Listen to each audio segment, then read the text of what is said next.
Okay, Transitions by Ween. This is off the Shinola Volume 1 album. There's also a demo floating around. I guess it's from the Mollusk era, like 97 around there. I can't confirm nor deny that, but that's what it says online, so whatever. This was requested by Six Bullets, among some other people probably at some point, so thank you all for requesting it. That's the only person I know for a fact that I can name off the top of my head who requested it, so again, thank you very much for the request. So we got a couple chords and lots of lead licks and stuff, and it's just a nice, soothing, fun song. It's a nice jam, you know. It's not a big distorted song. It's a nice, clean song, but there's lots of fun lead stuff going on, and just a couple chords really, but with some fun rhythm and stuff. So I'll go over all the leads and the rhythms and stuff. There's just an A section and a B section. By the way, the tone, you kind of want a lot of reverb and a nice spanky tone. If you have like this kind of guitar, like a Strat or whatever, I'd recommend like a between the bridge and the middle pickup for that like extra spanky kind of tone, if you can get it. And these are kind of newish strings, so thankfully that worked out. But anyway, there's an A section and a B section, and I'm going to call those the verse and the chorus. So the verse I would call the A section, which is the part with vocals, right? Anesthetic, universal saturation in the grip of the morning sun. That part, right? And then the chorus, which does not have vocals, but I'll just call it the chorus, is the one with the...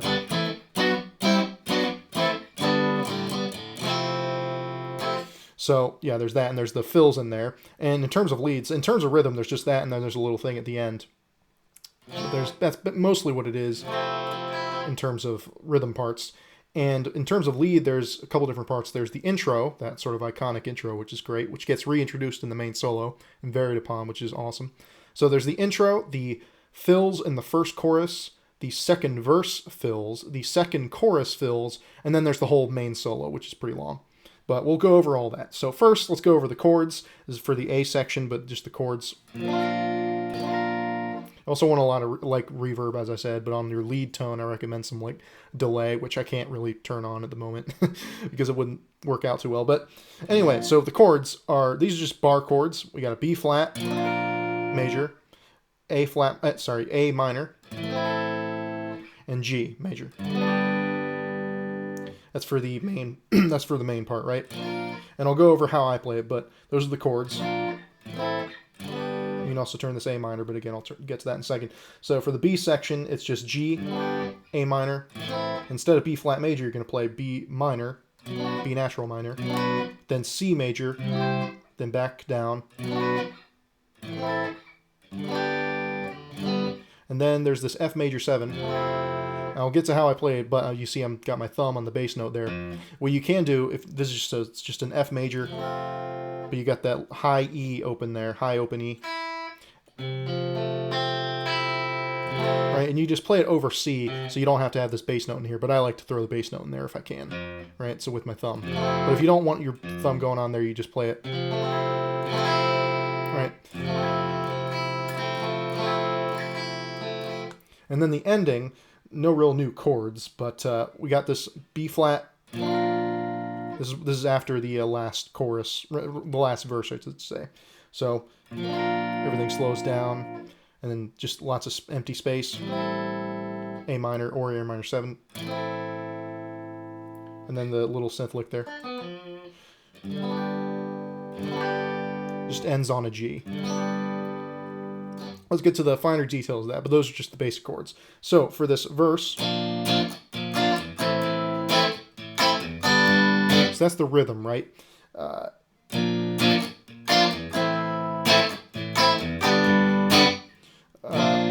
So down, right? So you kind of see those upstrokes.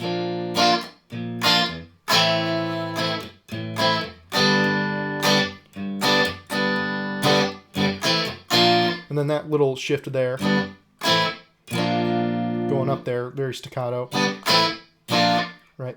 Mute, slide up, play it, mute, then. and that's how it loops. So in terms of how I'm playing it, you see me doing the thumb shape, which is how I see Diener doing it live, from what I understand. It's the same exact thing, really. It's all the same notes, so you don't have to do the thumb thing. You can just play a bar.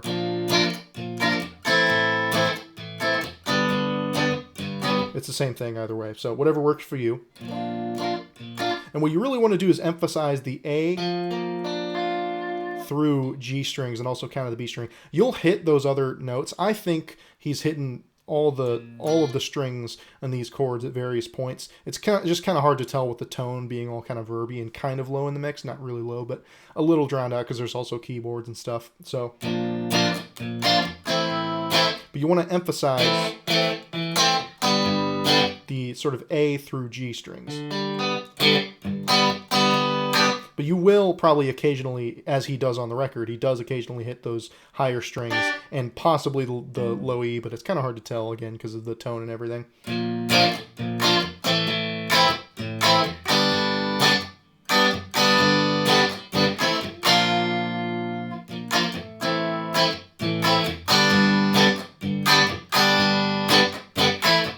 And you kind of want to dig into the strings, right? Get that kind of spanky tone going, right?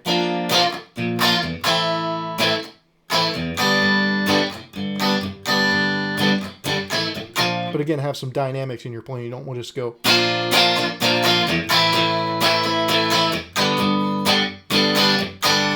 Just going at a 10 the whole time, kind of vary it up.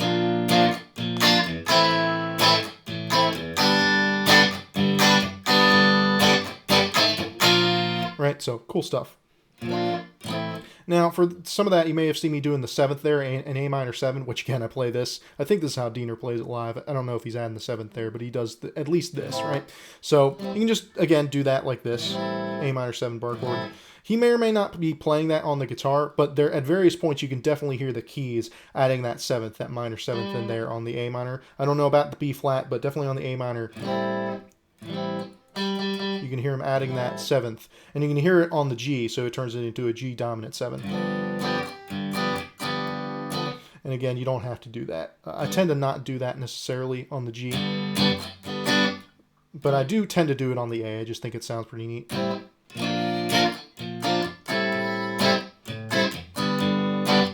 So that's that part.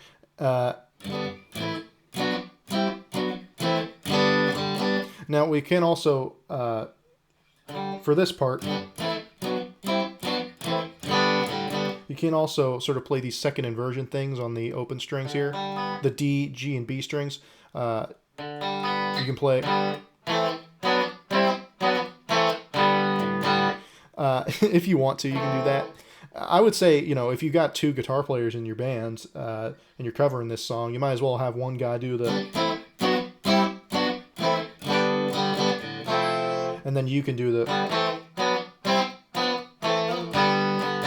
kind of vary it up, maybe throw a slide in there. So this is just open D, G, and B, and then 2nd fret, 1st fret on the B, and then 2nd fret on the D and G. Slide that up 2 frets, and then 5th fret on those 3 strings, and then down. And you can hit the open D and or A. And then we'll go into that. And he kind of arpeggiates this F major 7. But back to this. So again, like you were before, emphasizing the middle strings here, right? So yeah, what I hear him doing on the record, again, this is all based on the Shinola version. I hear him go...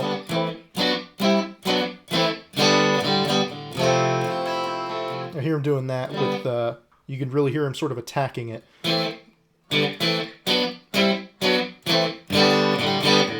And at the end there, when he comes back down, right, so I hear him hitting, he's definitely hitting the open D string. And maybe sometimes he's just hitting the open D string. But I think he's probably, most of the time, hitting the open D and open A string, right?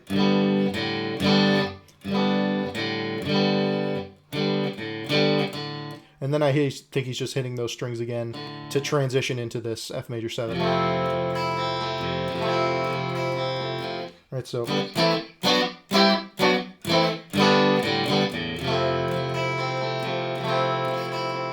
The other rhythm part is during the solo, and a lot of the solo takes place, not all of it, he does the verse chords and the either solos over the verse chords and also a big F major 7 he sustains, he plays that. And like I said, he kind of...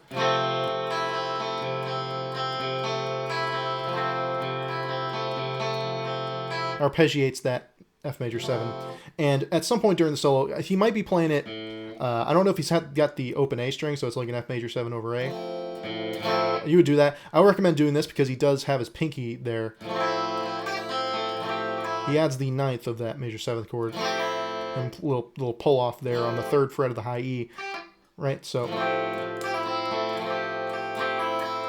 he is doing that in there at some point. So yeah, the solo's over the verse chords. And then for a while he holds on the F major 7.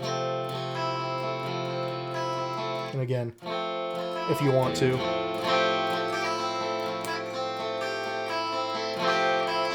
You can add that little thing in there while he's soloing over it. And then the ending, again, same chords. And this is especially where you can really hear the keys adding the 7ths here. I don't know if the guitar is doing it, but this is the, everything slows down and drops out. Or you could do the 7th there if you want. And then everything drops out, and then the keys play this little lick you saw me do there. So that's just those are just, you could just fret a dominant 7 G there and just play the B, G, and D strings. Kind of end the song on that, right? So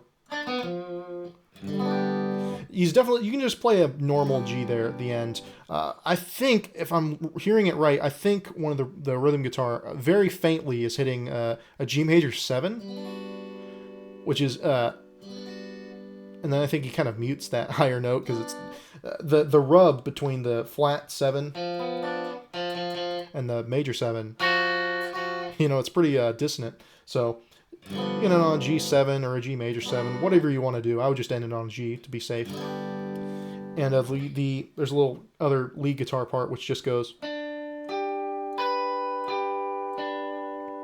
So that's just fretting up here on the 12th fret, and it's just D, G, B, G, D. Right? And there's a little bit of delay on the tone, but whatever. And that's how the song ends. So that's the ending. Those are sort of all the rhythm parts, really. And now I guess we'll just go into the leads. So, like I said, there's basically 5 different parts. There's the intro, first chorus fills, second verse fills, second chorus fills, and the main solo, which is pretty long.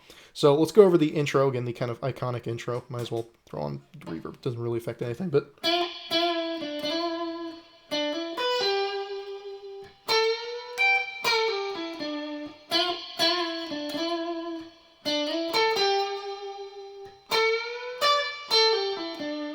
great intro. It really catches your ear, and it's super smooth sounding. So you really want to attack this, and you want to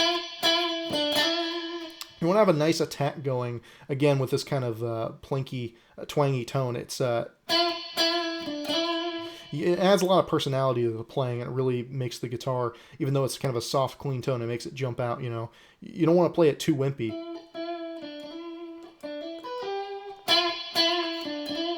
Right. So we're up here, and we're on the 14th fret of the D. So it's like a little quarter step bend, quarter to half step, basically.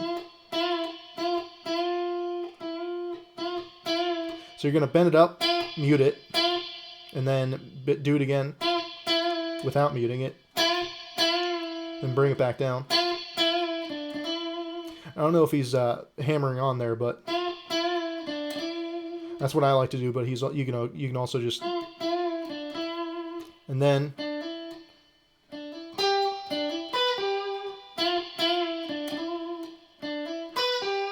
th fret B to G. After that hammer on, and then whole step bend on G14, then E 15, real quick, then mute it, then bring it back down after you've plucked it again,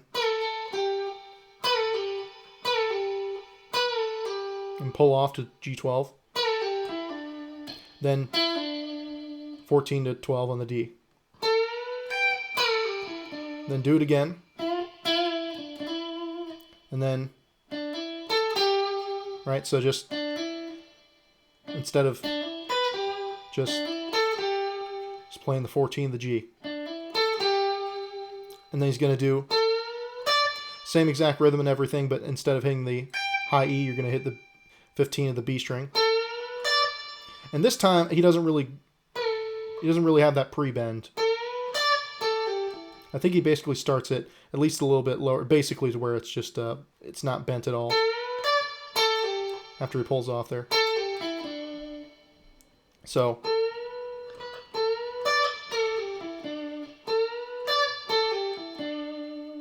and that's the intro. Great stuff. So then we'll get into the first chorus fills. So that's just this whole bit.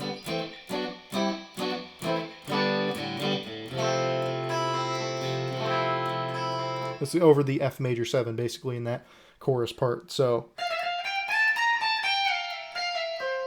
that's that first one. So,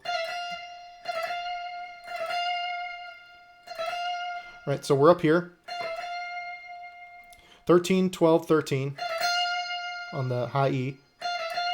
You can pick both of those. And then we go up here.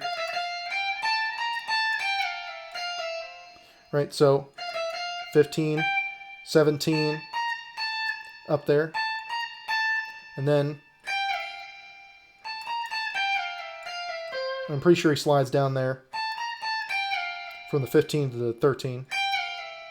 Then 13, pluck the 12, then pull off there from the 13 to the 12. And I think very faintly you can hear this note afterwards, but you don't have to play that note. And I think the reason it's so quiet is I think he might just hammer onto it. He doesn't really pluck it. So 13 the B. So it's pretty quiet, but that's... right? And then there's this just little F major 7 arpeggio. Right? It's literally just the chord, so he just arpeggiates it. He just plays the notes, so that's just 12, high E, then B 13, and 14 of G, 15 of D, and also of A. Right? So... and then he goes, right? So that's just, I don't think he rakes into it, but I tend to. I always like to on this particular lick, right? Or frap, sorry. Anyway, so 12, 12, 13, then go up to 15 and then 17.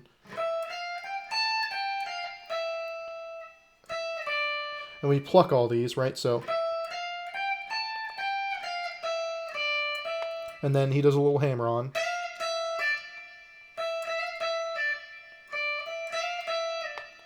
Right, so...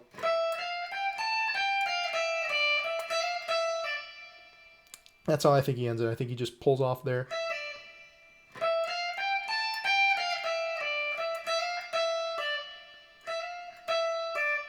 Right, so that's that lick. And then we got the next thing is the second verse fills. So...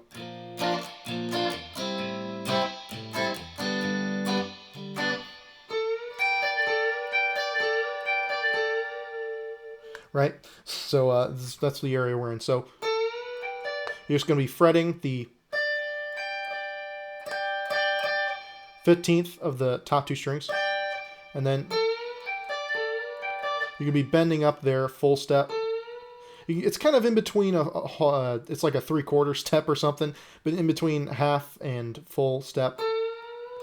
14 of the G, very bluesy. And you're going to bring it back down each time. So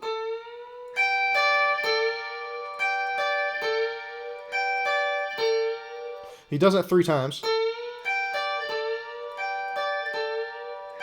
And then the last time he doesn't play these, he just goes, right? So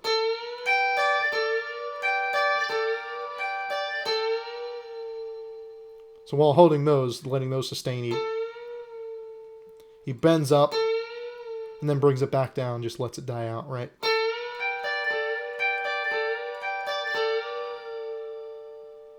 So that's that lick. And the next one is,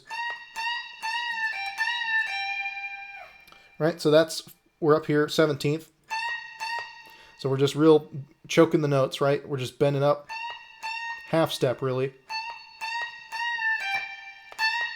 So you do that twice, and then let it back down, and then pluck 15, and then do that again, and just hold that, right? So, and then, right, so this last one, he goes, oh, sorry, I forgot another one. All right, so he does this. So it's a nice little bluesy lick there.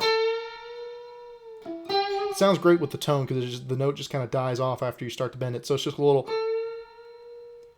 little slow bluesy bend on that 14 of the G. And I think you can hear him hit the 14 of the D. And then he hits that 12 of the G, and you hear him hold that out, right? And then he kind of mutes it when he hits the D there, the D string. Right, but let's the other one go. So, and then right at the end, the Harry Truman is the. Hear that little? You can also play that down here. Maybe what he's doing, I don't know. I like to play it up here for some reason, but on the G and B. So G 16, 15 of the B. Right, so, and add your other finger there on the 17 of the B. Right, so, let those both ring out. And what I kind of hear him doing is, I hear him hit that G again, the G string. I hear him hit it there the first time, but can't exactly tell. So, but yeah, that's the lick. And he says. And then we're off to the next section. So we're off to the second chorus now. So this is just pluck both of those, right?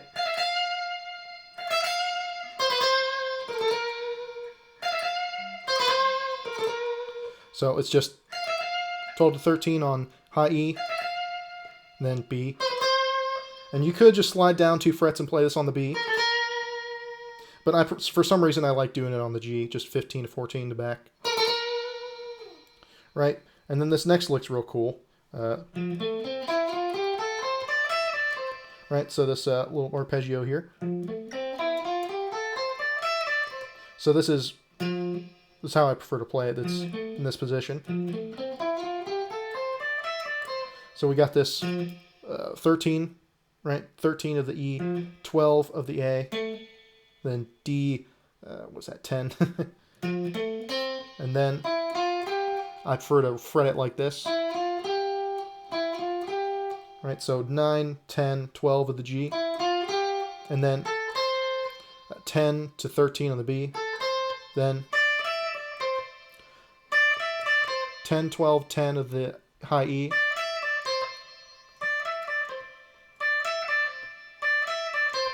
and he kind of quickly hits that note on the 13 of the B, and then that's the end of the lick, right? So he hits that 12 of the E with a bit more volume, and then that last note he very subtly hits. There's this next lick. So for this one, it's just 15 to 13. And you pluck all these, which makes it a little bit annoying to get right, but, you know.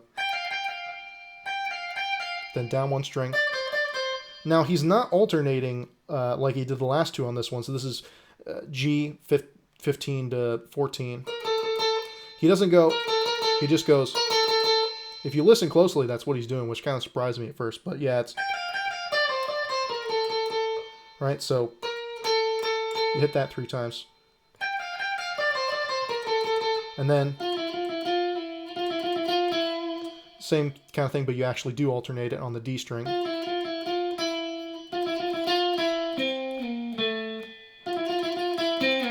And hit that 15, slide down to 14, or maybe he plucks it, I don't know. I prefer to slide it down to 14 of the A. 12, and hold both of those. 12 and 13 on the A and E.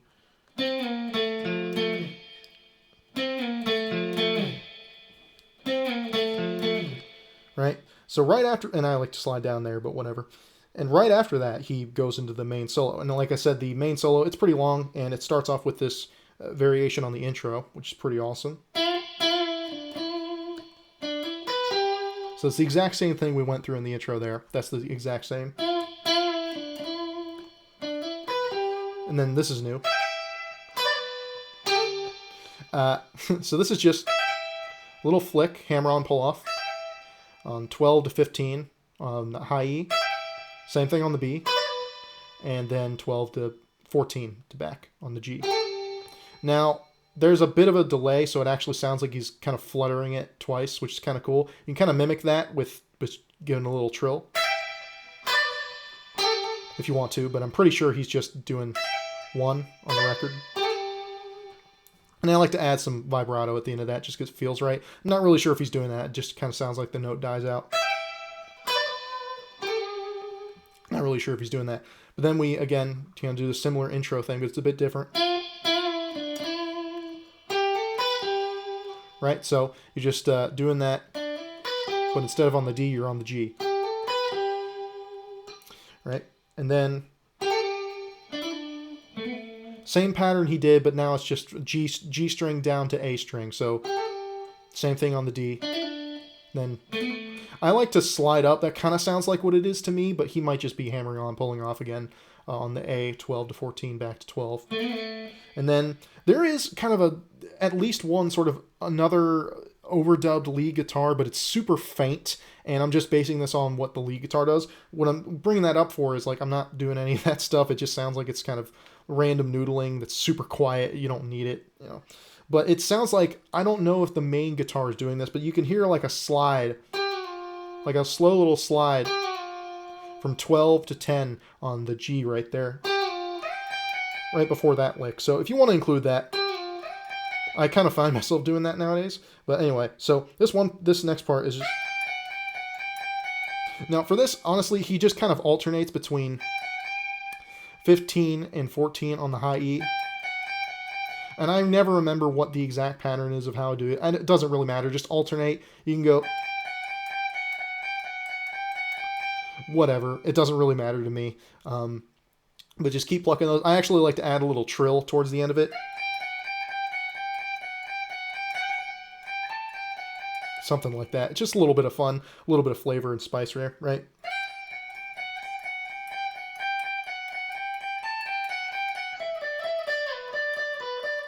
Right, so after you alternate between those, the next lick that starts is... Right, so 15, 17, back. Right, so, and then on the B string, you could do this lower, but I prefer to do it on the B string. Right, so, and then he slides down to 12.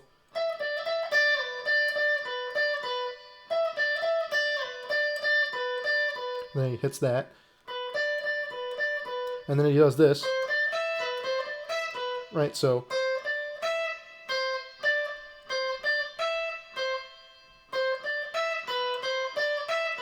Right, so 13, 15 B, 12 of the E, and then 12 of the B. Right, so... And then the third time you do it, he does this.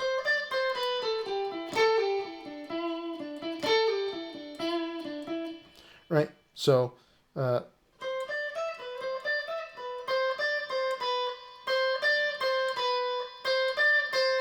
and down on the B string.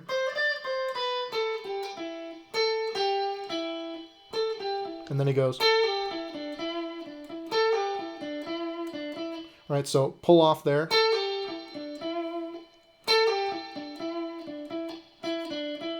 With the tiniest bit of vibrato on the D14 there. And then play that again. And then he does the same thing again. Right, so.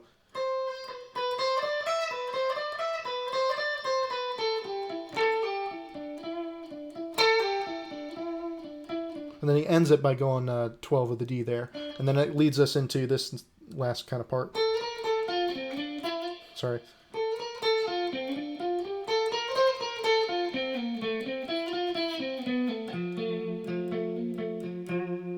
Right, so 14, 15, 14 to 15 on the G and D. And this is how I'm playing it, because the last lick was playing that with my ring and pinky here. And then I like to hit that with my ring finger and slide up on the A string. Right, so.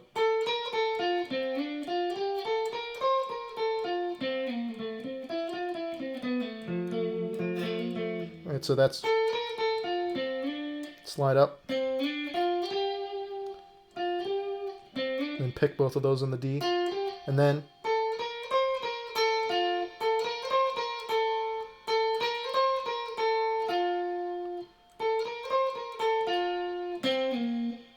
that's a slide down on the 15, 13 of the A. And then he goes.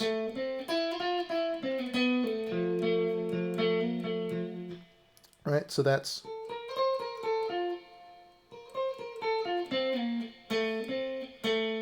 $12, 14, 15 on the D. And then pull off there from the, after you pluck it, from the 14 there. So different than the, right? But now we're going to 12. And now we're holding that note out and we're playing.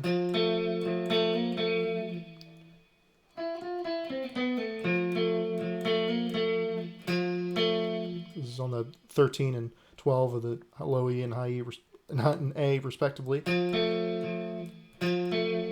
A little bit of vibrato on them, but letting them all sustain, right? A little hammer on there on the A.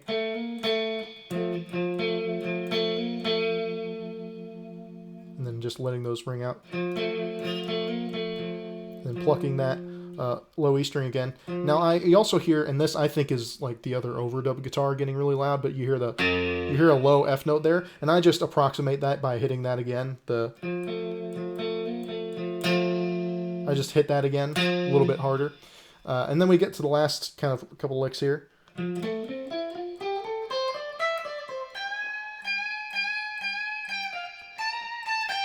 Right, so after sustaining that for a bit. Right, so 13 on that low E to 12 to 15 on that A.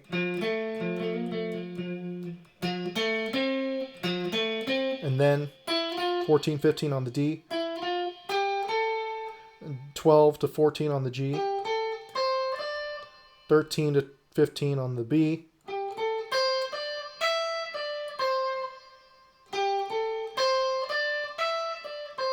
Right? And then high E 15, sorry, 12. Then back down on the B. And then full step bend, couple. Right? Might be a little flat, but whatever. So like full-ish step bend, very bluesy, on the, with that kind of rhythm. You're not really going to choke any of them, you're just going to let them ring out.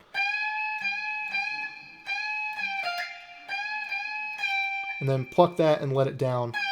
A little pre-bend there. And hit that on the 13. And then we'll half step bend up there on the 17. And then let it down and pluck it.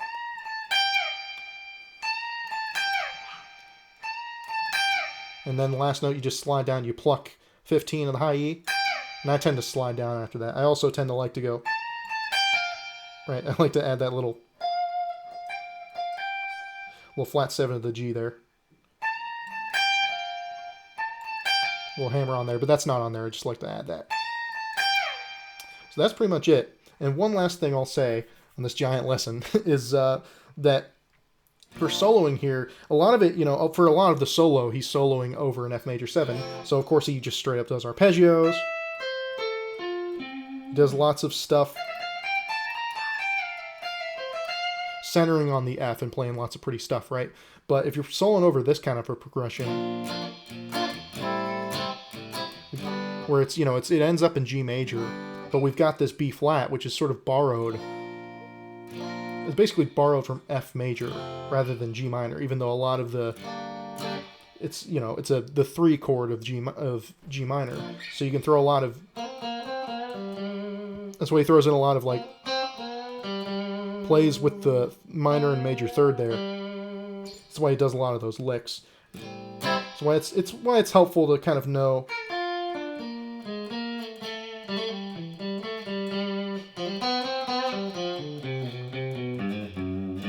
is where you know you can kind of play like these G mixolydian kind of stuff, because mixolydian's really the,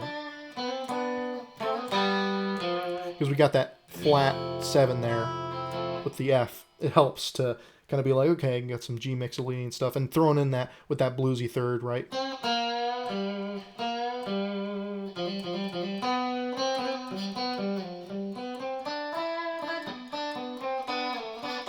This is one of those songs where it really helps to kind of know the chords, so you can just always do an arpeggio, and when you know when there's an F major 7 playing, you know.